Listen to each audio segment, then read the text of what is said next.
آج جس موضوع پہ بات کریں گے وہ ہے اولاد کی طرف سے صدقہ فطر۔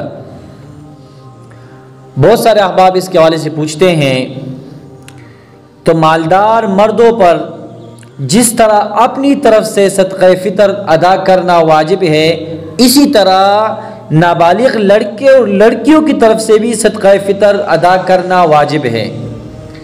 یعنی جس طرح وہ اپنا صدقہ فطر دیتا ہے وہ اس پر واجب ہے، اسی طرح اس کے بچے، چاہے بچے ہوں یا بچیاں ہوں، ان کا بھی صدقہ فطر دینا اس والد کی ذمہ داری ہے۔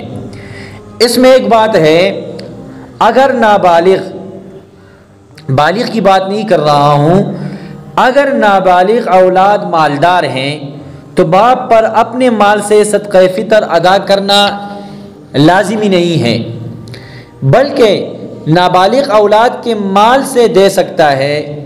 اگر مالدار نہیں تو اپنے مال سے دینا واجب ہے۔ سودی مسئلہ یہ ہے، اگر اس کے اپنے بیٹے مالدار ہے، امیر ہے، تو باپ ان کی پیسوں سے صدقہ فطر دے سکتا ہے۔